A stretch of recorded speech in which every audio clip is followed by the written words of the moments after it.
러브 FM 특별 기획 고전을 읽다.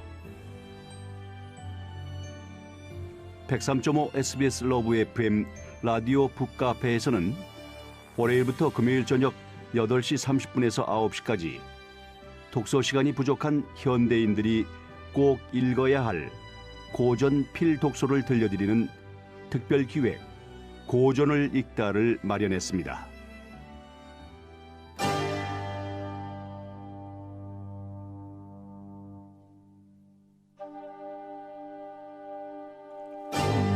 오늘의 중국을 탄생시킨 마오쩌둥이 늘 침대 곁에 두었던 책이 바로 손자병법이다. 손자병법은 단순한 군사교과서가 아니라 정치학의 보감이다. 평화를 지키기 위한 세상의 모든 전쟁을 위한 고전. 손자병법 8번째.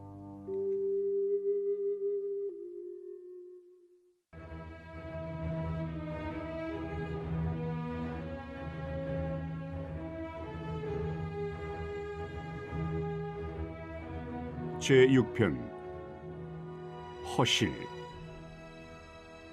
허실의 운영과 주도권 장악.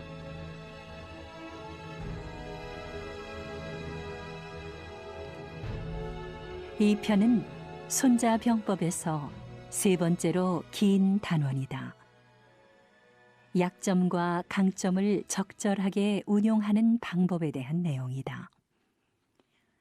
손자병법의 가장 핵심적인 실천 전략을 담고 있다고 해도 지나친 말이 아닌데, 당태종은 손자병법 13편이 허실편을 벗어나지 않는다고 말한 바 있다. 허실이란 병력의 상대적 집중과 상대적 분산을 말하며, 적군의 충실한 부분을 피하고 허약한 부분을 공격하면 적은 무너질 수밖에 없다는 논지를 펼친다. 즉, 수동적인 상태에서 벗어나 주도권을 잡고 적의 취약점을 공략해 아군의 뜻대로 만드는 원칙이다. 또한 인적 이변이라고 했듯이 적의 상황에 맞추어 임기응변으로 전쟁하는 것을 역설하고 있다. 이러한 개념은 전편에서 나온 기정과의 구분이 필요하다. 기정이 병력을 실제 전투에 투입할 때 만들어지는 전술적인 배치 상황이라면, 허실은 분산과 집결이라는 변화의 원칙을 적용해 전쟁터에서 아군에게는 강하고 적군에게는 약한 형국을 조성하는 것이다. 본문에 나오는 형병이라는 키워드는 이러한 차원에서 인위적으로 조성된 양태를 말하며 상당한 수준의 기동성을 갖는다.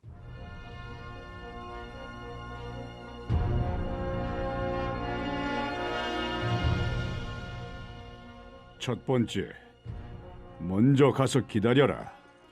손자는 말한다.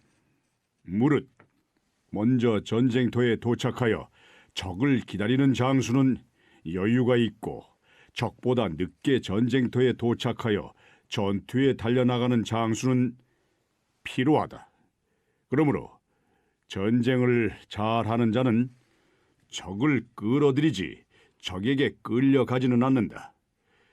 적으로 하여금 스스로 올 수 있게 하는 것은 적을 이롭게 하는 것처럼 보이기 때문이고, 적으로 하여금 스스로 올 수 없게 하는 것은 적을 해롭게 하는 것처럼 보이기 때문이다. 따라서 적이 편안하면 그들을 피로하게 만들 수 있어야 하고, 배부르면 그들을 굶주리게 만들 수 있어야 하며, 안정되면 그들을 동요시킬 수 있어야 하고, 적이 반드시 달려갈 곳을 향해 출동하고, 적이 생각하지 못한 곳으로 달려가야 한다. 적을 다루는 세 가지 방법, 즉 철저한 준비, 심리전술, 적절하고 과감한 행동에 기반해 적의 의표를 찌르는 것을 역설했다. 전쟁에서 허실 전략은 나의 충실함으로 적의 빈틈을 치는 것이 그 핵심이다. 병법에는 먼저 움직이는 것을 중시하는 쪽과 뒤에 움직이는 것을 중시하는 두 가지 흐름이 있었는데, 여시 춘추 불이 편해 보이는 왕료는 먼저 함을 귀하게 여기고 예량은 뒤에 함을 귀하게 여겼다라는 구절이 그것이다.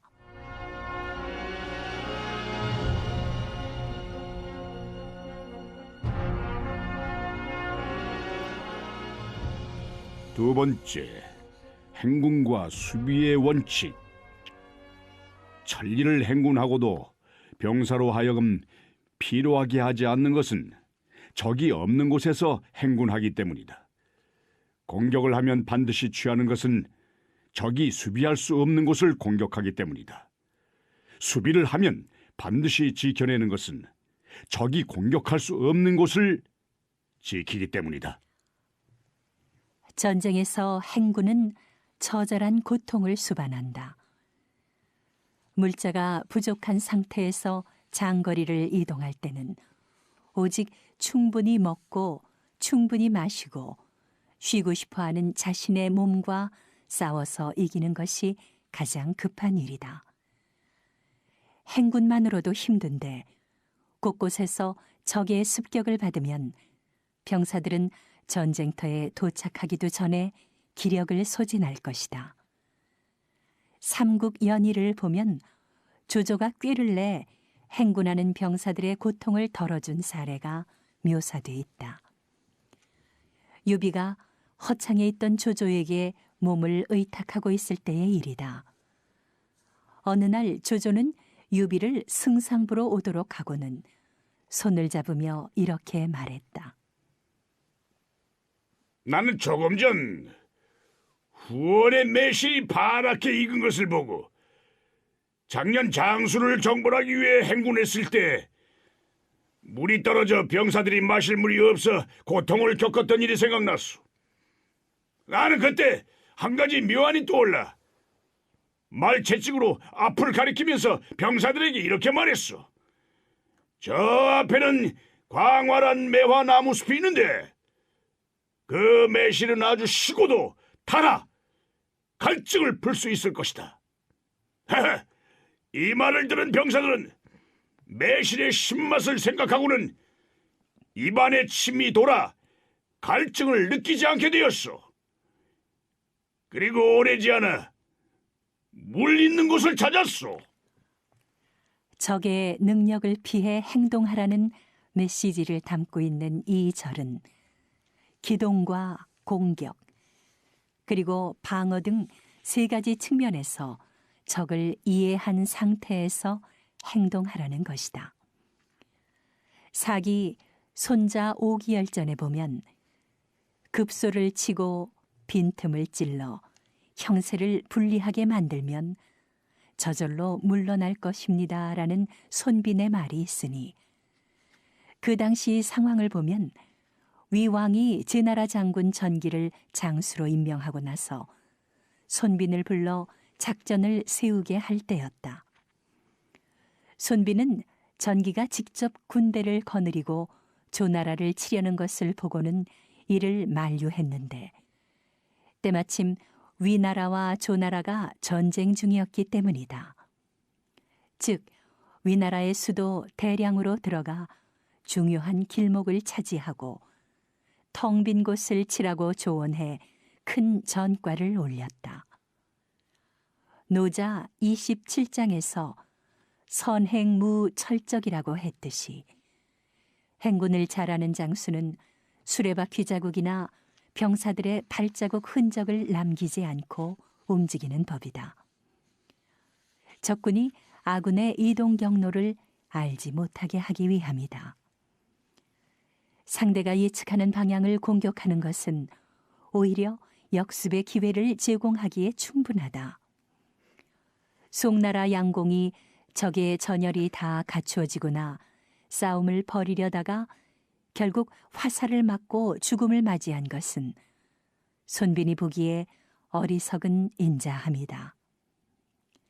한편 리링 교수는 2절의 마지막 구절 수기소 불공야에서 불이 잘못 들어간 글자라고 본다. 그는 죽간본과 고소에 인용된 문구를 토대로 볼 때 필로 고쳐야 한다고 주장한다. 그럴 경우 마지막 구절은 반드시 공격할 곳을 지키기 때문이라고 번역된다. 물론 이렇게 할 때 문맥상 더 부합하지만 여기서는 두 가지 사례를 모두 소개하는 것으로 하겠다.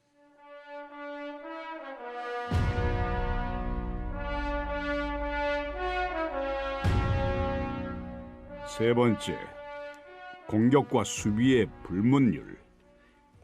따라서 공격을 잘하는 자는 그 지키는 곳을 적이 알지 못하게 하고, 수비를 잘하는 자는 그 공격하는 곳을 적이 알지 못하게 한다. 미묘하고 미묘하니 형태가 없는 데 이르고, 신기하고 신기하니 소리가 들리지 않는다. 이런 경지에 올라야 적의 목숨을 좌우할 수 있다. 아군이 진격해도 적이 방어할 수 없는 것은 그 허점을 치기 때문이고, 아군이 후퇴해도 적이 추격할 수 없는 것은 이미 멀리 달아나 따라잡을 수 없기 때문이다. 따라서 내가 전쟁을 하고자 하면 적이 비록 높은 성루와 깊은 도랑을 만든다 해도 부득이 나와 싸울 수밖에 없으니 적이 반드시 구해야만 하는 곳을 공격하기 때문이다. 내가 싸우고자 하지 않으면 비록 땅을 구획하고 그곳을 지키려 해도 적이 나와 싸움을 할 수 없는 것은 잘못된 방향으로 가게 만들어 놓았기 때문이다. 절대적인 우월함을 확보하기 위한 것은 보이지 않게 하는 전략이다. 즉, 겉으로 보아서는 아무런 형상이 없는 듯한 무형의 군대가 실한 것이고, 겉으로 보기에 실한 것처럼 보이는 군대가 허한 것일 수 있다는 역설이다. 그리고 상대를 분산시키고 나의 분산은 막아야만 승리를 점칠 수 있다. 적의 형세는 가능한 한 드러나게 해야겠지만 나의 형세를 드러내는 것은 자멸의 지름길이다. 말하자면 신출 귀몰에 적에게 아무런 자취를 남기지 않고 상대의 얼을 쏙 빼놓는 것이다. 적이 굳게 지키는 것을 공격하면 적은 작은 빈틈도 굳게 지키려고 한다. 그런데 적의 작은 빈틈을 노려 재빨리 찌른다면 단단하게 지키고 있던 곳마저 허술해지고 결정적인 빈틈을 드러내게 된다.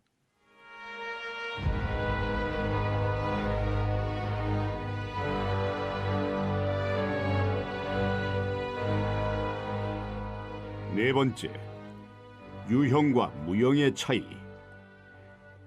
적을 드러나게 하고 아군을 드러나지 않게 하는 것은 우리 측은 집중하되 적은 분산되도록 하기 위함이다.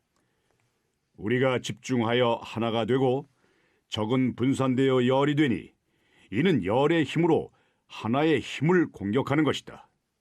곧 아군은 많아지고 적군은 적어지는 것이다. 이렇듯 많은 병력이 적은 병력을 공격하게 되면 아군과 싸워야 할 적은 줄어들게 된다. 내가 공격할 곳이 어디인지 적이 모르게 하면 적이 수비할 곳이 많아지게 되고, 적이 수비할 곳이 많아지면 나와 싸울 적병이 줄어들게 된다. 드러나지 않는 작전을 말하고 있는데 이는 용병술의 영원한 화두이다. 무형과 무성의 상태는 매우 은밀한 기동을 의미한다. 은밀하게 움직여 적의 눈에 띄지 않으면 적이 당황하게 되고, 그렇게 되면 전력에 우위가 생긴다. 그냥 생기는 정도가 아니라 수직 상승한다. 전쟁은 완벽한 전력상의 우위 속에서 돌입해야 한다는 손자의 평소 신념이 잘 강조되어 있는 절이다. 원문 앞부분의 형자는 동사이고 뒷부분의 형자는 명사이니 앞의 형은 모든 수단을 동원해 적정을 관찰하고 적들을 확연히 드러나게 하라는 의미다. 뒤의 형은 자신의 행동과 의도를 은폐해 적으로 하여금 아군의 행적을 살필 수 없게 하는 것으로 여기서 이 두 형을 모두 동사로 번역하는 원역본들이 많은데 이는 손자의 원래 취지와 들어맞지 않는 것이다. 적은 분산돼 열이 된다에서 열이란 숫자는 많음을 지적한 것이지 구체적인 숫자 열을 의미하는 것은 아니다. 이어지는 아군은 많아지고 적군은 적어지는 것이다. 이렇듯 많은 병력이 적은 병력을 공격하게 되면 아군과 싸워야 할 적은 줄어들게 된다 해서는 간단히 짚고 넘어갈 것이 있다. 죽간본 손자에서는 원문 중과의 순서가 뒤바뀌어 있다. 그래서 이를 그대로 따르면 우리가 적고 적은 많아 적은 숫자로 많은 적을 공격하니 라는 식으로 번역된다. 이는 적지 않은 혼란을 야기했다. 그런데 손자가 일관되게 이 책 전체에서 주장하는 것은 늘 많은 아군으로 적은 적을 공격하는 안전지향의 공격술이다. 이 점을 감안할 때 죽간본의 이 순서는 신빙성이 없다고 봐야 할 것이다.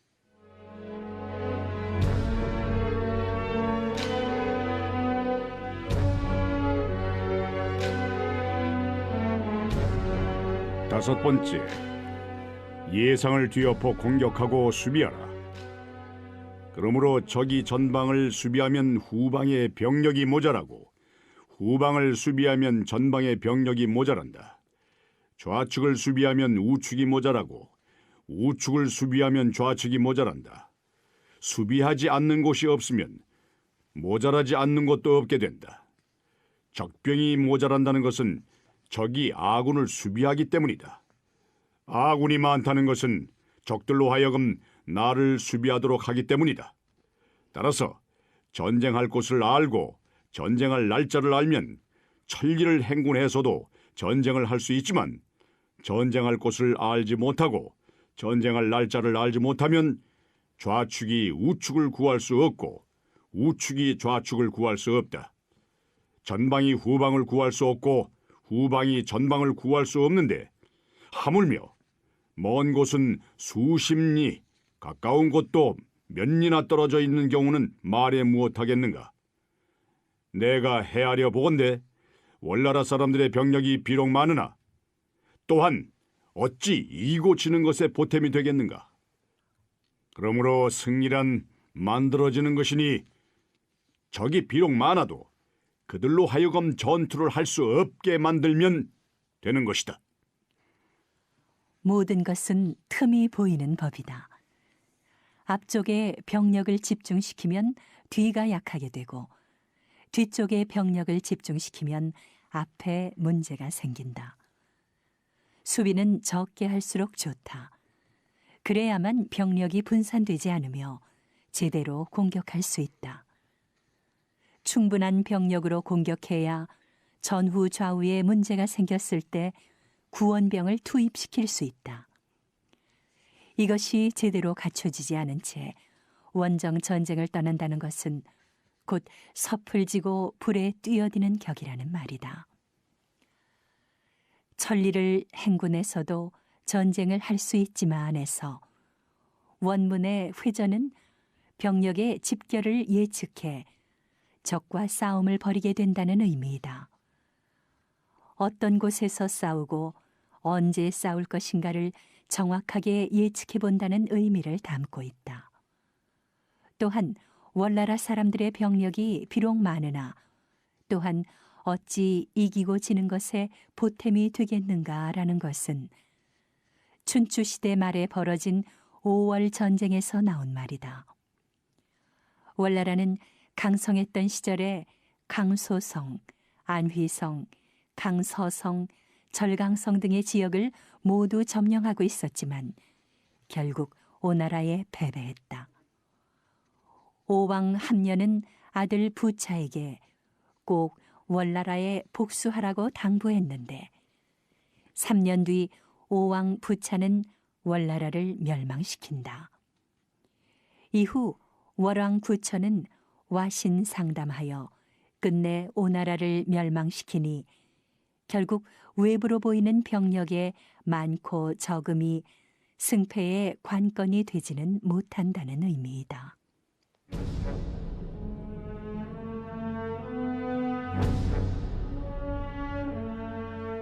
여섯 번째, 한 번 쓴 계책은 버린다. 따라서 묘책을 헤아려 이해득실을 계산하고 적을 건드려 보아서 움직이고 멈추는 이치를 알고 아군을 드러내서 그곳이 사지인지 생각인지 알며 적과 다투어 보아 병력이 남음이 있거나 부족한 곳을 안다. 따라서 최상의 군대 배치는 그 형세를 드러내지 않아야 한다. 형태가 없으면 아군 깊숙이 들어온 간첩도 실상을 엿볼 수 없으며 지혜로운 자라도 모략을 세울 수 없다. 적의 형세에 따라 잘 대응해서 비록 백성들이 보는 앞에서 승리했을 때에도 그들은 아무도 승리의 요인을 알지 못한다.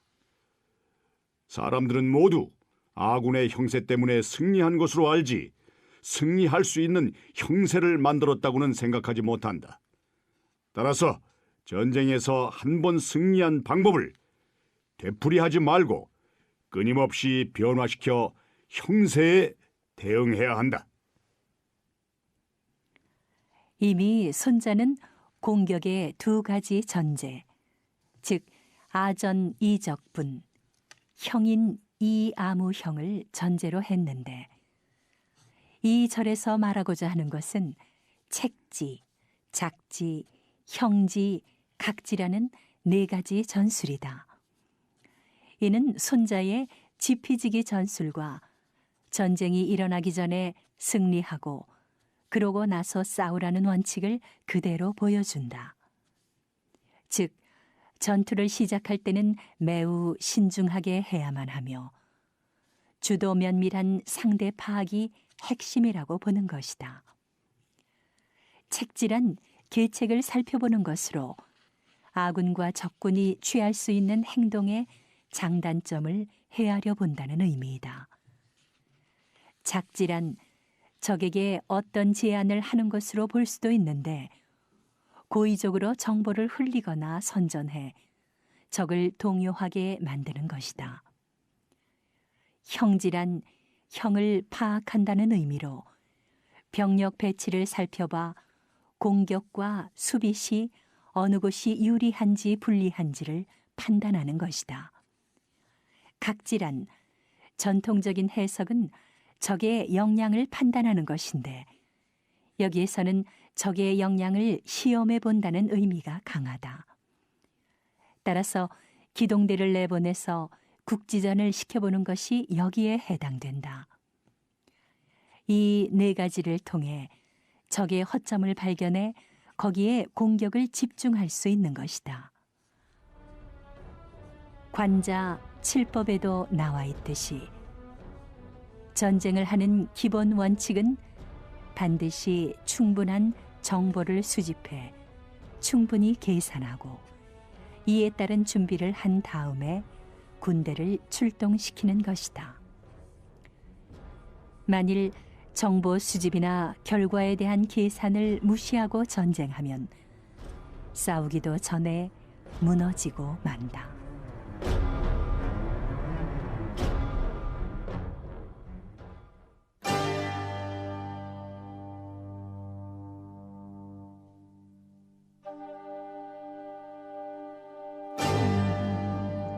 내일 이 시간에는 손자병법 9번째 이야기가 방송됩니다. 많은 청취 바랍니다. 이 프로그램은 플라톤 아카데미와 함께합니다.